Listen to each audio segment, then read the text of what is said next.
12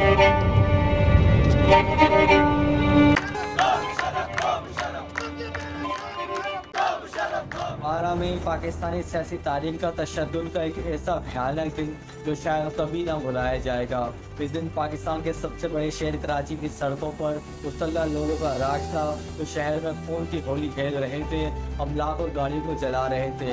मगर हैरत अंगेज तौर पर इन लोगों को रोकने के लिए ना ही पुलिस, ना ही रेंजर्स और ना ही दीगर कानून नाफिज करने वाले इदारे वहाँ मौजूद थे और पूरा दिन ये लोग इसी तरह शहर में कत्लो-गारत-गिरी करते रहे और अमलाक और गाड़ियों को नुकसान पहुँचाते रहे और शाम होने तक कराची शहर में तकरीबन 50 के करीब लोगों को मारा जा चुका था और 130 के करीब लोग जख्मी थे।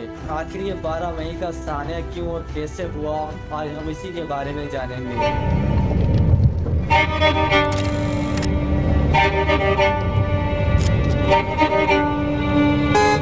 तो हुआ कुछ यूँ कि सदर जनरल परवेज़ मुशर्रफ ने उस वक्त के chief justice of Pakistan Iftikhar Chaudhry को इस्तीफ़ा देने का कहा, मगर इफ्तिखार चौधरी ने इस्तीफ़ा देने से इनकार कर दिया तो जनरल परवेज़ मुशर्रफ ने इफ्तिखार चौधरी को ज़बरदस्ती उनके ओहदे से हटा दिया। ये 2007 का वक्त था और 2007 आते आते जनरल परवेज़ मुशर्रफ अपनी मकबूलियत खोते जा रहे थे।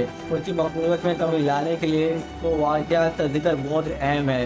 पहला वाक़या अकबर भुट्टी का कत्ल और दूसरा लाल मस्जिद का ऑपरेशन था जिसने उनकी मकबूलियत को इंतहाई कम कर दिया। और अकबर भुट्टी के कत्ल और लाल मस्जिद ऑपरेशन पर भी हम आने वाले वक्तों में ज़रूर वीडियो बनाएंगे। तो चीफ जस्टिस को उनके ओहदे से हटाने के इक़दाम ने पहले से मुश्किल आवाम को और मुश्किल कर दिया।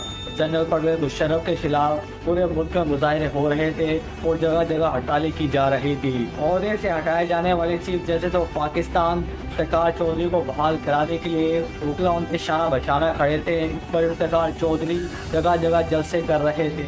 इफ्तिखार चौधरी पाकिस्तान के कई शहरों में जा रहे थे और उन्हें ज़बरदस्त अवामी पज़ीराई मिल रही थी और आवाम भी खुल के उनकी हिमायत कर रहे थे। ऐसे में हिज़्ब इख्तिलाफ़ी सियासी जमातों ने भी इफ्तिखार चौधरी को बहाल कराने के लिए उनकी हिमायत का ऐलान कर दिया और पाकिस्तान भर में मुजाहरे और हड़ताल की कॉलें देना शुरू कर दी। और फिर 12 मई 2007 का वो दिन आया जब chief justice of Pakistan Iftikhar Chaudhry को सिंध हाई कोर्ट की 85वीं सालगिरह की तकरीब में शिरकत करना थी। 12 मई 2007 को इफ्तिखार चौधरी को कराची आना था और 11 मई को अवामी नेशनल पार्टी और पीपल्स पार्टी ने इफ्तिखार चौधरी का इस्तेमाल करने के लिए एयरपोर्ट जाने का ऐलान कर दिया। इस तमाम तर सूरत हाल को देखते हुए जनरल परवेज़ मुशर्रफ की इत्तेहादी जमात एमकॉम ने भी 12 मई को कराची के तिब्बत सेंटर पर जलसे का ऐलान कर दिया। इफ्तिखार चौधरी इस्लामाबाद एयरपोर्ट से कराची के लिए रवाना हुए तो उन्हें इत्तला दे दी गई कि कराची शहर के हालात नॉर्मल नहीं हैं, मगर फिर भी वो कराची एयरपोर्ट पहुँचे मगर उन्हें एयरपोर्ट से बाहर जाने नहीं दिया गया क्योंकि कराची के इलाके मलिक और शारा फैसल पर शदीद फायरिंग की जा रही थी और कराची की सड़कों पर मुसल्लह लोगों का राज था। मलिक और शारा फैसल पर जमात इस्लामी और अवामी नेशनल पार्टी के कारकुनों पर हमले किए गए। FTC पुल पर पीपल्स पार्टी के काफिले पर फायरिंग की गई, जबकि पटेल पाड़ा से एमकॉम के कारकुनों पर भी फायरिंग की गई। पूरे शहर में मुसल्लह लोग बिना डर और खौफ के एक दूसरे पर फायरिंग कर रहे थे अगर उन्हें रोकने वाला कोई न था। शहर भर में होने वाली इस कत्लो-गारत-गिरी और तशद्दुद को टीवी पर भी दिखाया जा रहा था। उस वक्त के जियो टीवी कराची के ब्यूरो चीफ फ़हीम सिद्दीकी 12 मई 2007 से जुड़ा एक वाक़या बताते हैं कि उन्हें इत्तला मिली कि बलीद में एक जगह कवरेज करने के लिए उनके ड्राइवर और कैमरामैन मौजूद थे कि वहाँ पर तसादुम हो गया और शदीद फायरिंग के नतीजे में उनका ड्राइवर और कैमरामैन वहाँ फंस के रह गए और उन्होंने फायरिंग से बचने के लिए मिनी बस के नीचे लेट कर अपनी जान बचाई। तसादुम की जगह पर एमकॉम तंजीम कमेटी के सरबराह अब्बास सिद्दीकी भी मौजूद थे।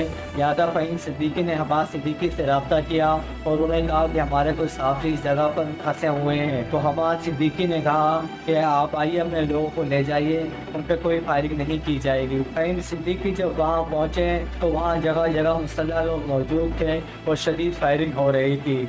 ऐसे में चंद मुसल्लह लोगों ने फ़हीम सिद्दीकी को पहचान लिया और उन्हें कहा कि अपने लोगों को आप ले जाइए।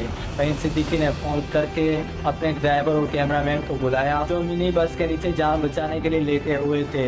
ऐसे में मिनी बस के अंदर मौजूद چند افراد جو زخمی تھے فہیم صدیقی نے انہیں بھی اپنے ساتھ لے جانے کے لیے کہا تو مسلح لوگوں نے ان زخمی لوگوں کو بھی ان کے ساتھ جانے کی اجازت دی۔ مینی بس سے اترنے والوں کی تلاشی کی جا رہی تھی تو انہیں جانے دیا جا رہا تھا۔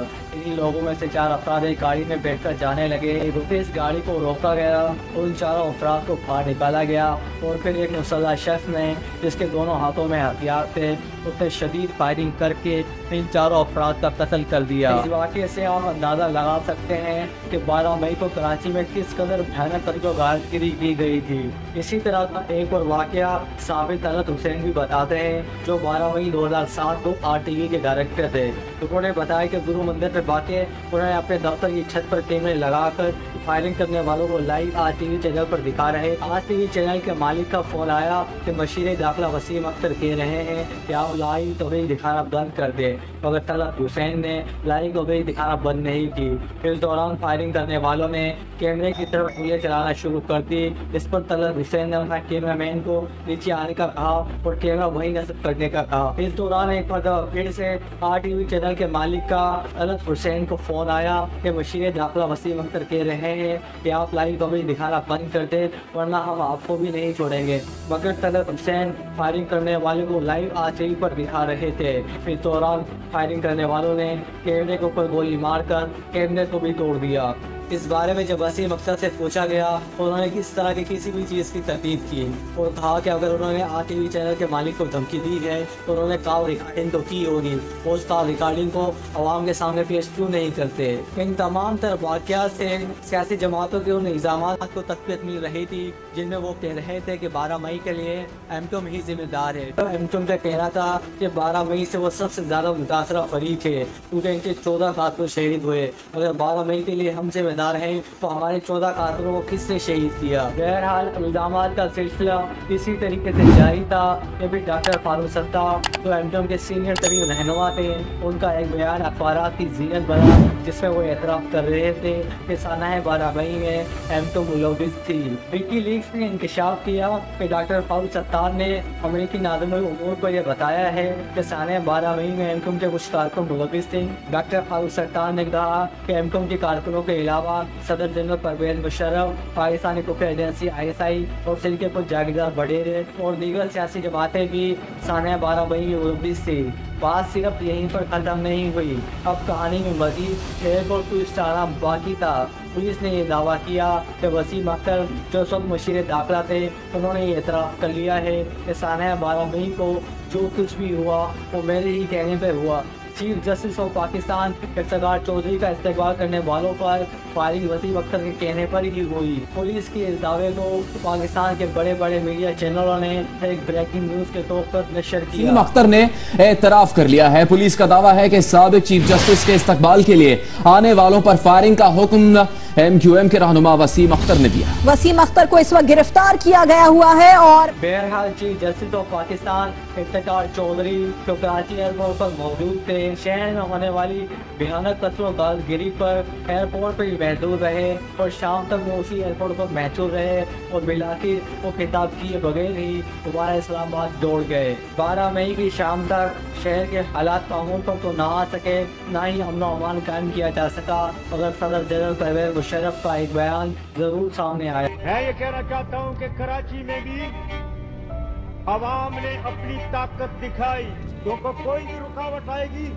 اس کے یہ ٹھوکر لگا کر پرے کر دیں گے۔ آج سانحہ 12 مئی کو 16 سال گزر چکے ہیں مگر آج تک نہ ہی قاتلوں کا پتہ لگایا جا سکا، نہ ہی مقتولین کو انصاف فراہم کیا جا سکا۔ بعض ماہرین کے نزدیک اگر MTM اس دن ریلی نہ نکالتی تو شہر میں اس طرح بھیانک تشدد نہ ہوتا، جبکہ کچھ لوگ یہ کہتے ہیں کہ اس واقعے کے لیے تینوں جماعتیں ہی ذمہ دار ہیں جنہوں نے اس دن ریلی کا اہتمام کیا، جن میں MTM، عوامی نیشنل پارٹی اور پیپلز پارٹی شامل ہے۔ آپ کے نزدیک سانحہ 12 مئی میں سب سے زیادہ ملوث کون ہے؟ کمنٹ میں اپنی رائے سے ضرور آگاہ کیجیے اور تاریخ کے سنسنی کے واقعات جاننے کے لیے چینل کو ضرور سبسکرائب کیجیے۔